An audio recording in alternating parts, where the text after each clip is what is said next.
Hello, welcome back. ചോറിനും ചപ്പാത്തിക്കുമൊക്കെ കൂടെ സൈഡ് ഡിഷായിട്ട് യൂസ് ചെയ്യാൻ പറ്റുന്ന ഒരു ബീഫ് റോസ്റ്റ് റെസിപ്പിയാണ് കേട്ടോ ഇന്ന് ഷെയർ ചെയ്യുന്നത്. കുക്കറിലേക്ക് 400 ഗ്രാം ബീഫ് ഇട്ട് കൊടുക്കുന്നുണ്ട്. ഇതിലേക്ക് 1/4 ടീസ്പൂൺ മഞ്ഞൾപ്പൊടി, 1/4 ടീസ്പൂൺ മുളക് പൊടി, 1/4 ടീസ്പൂൺ മല്ലിപ്പൊടി എന്നിവ ഇട്ട് കൊടുക്കുന്നുണ്ട്. 1/4 ടീസ്പൂൺ കുരുമുളക് പൊടിച്ചത്, 2 ഇഞ്ച് കഷ്ണം വലിപ്പത്തിലുള്ള ഒരു പട്ട, 1 ടീസ്പൂൺ വെളിച്ചെണ്ണ, 1/2 ടീസ്പൂൺ ഉപ്പ്, 1/4 ഗ്ലാസ് വെള്ളം കൂടി ഒഴിച്ചു കൊടുക്കാം. 1/2 ടീസ്പൂൺ ഇഞ്ചി ചതച്ചതും 1 ടീസ്പൂൺ വെളുത്തുള്ളി ചതച്ചതും ഒരിത്തിരി വെള്ളം കൂടെ ചേർത്ത് നന്നായിട്ടൊന്ന് മിക്സ് ചെയ്തെടുക്കാം.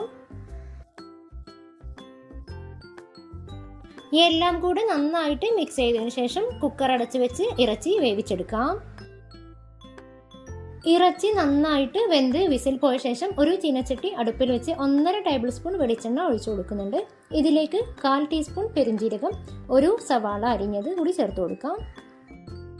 1/4 ടീസ്പൂണിന് താഴെയായിട്ട് ഉപ്പ് ചേർത്ത് കൊടുക്കുന്നുണ്ട്. സവാള നന്നായിട്ടൊന്ന് വഴറ്റിയെടുക്കണം.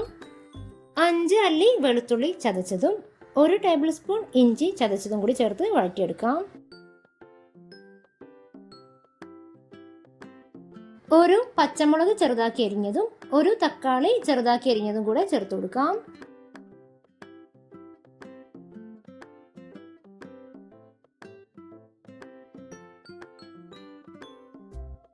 ഒരു തണ്ട് കറിവേപ്പില കൂടി ചേർത്ത് കൊടുക്കാം.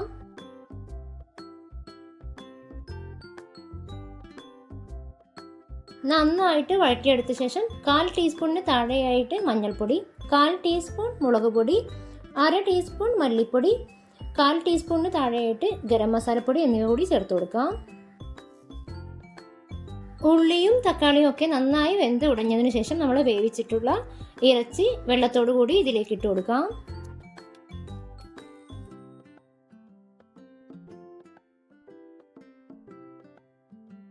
ചെറുതായിട്ടൊന്ന് വെള്ളം വറ്റിച്ചെടുക്കാം.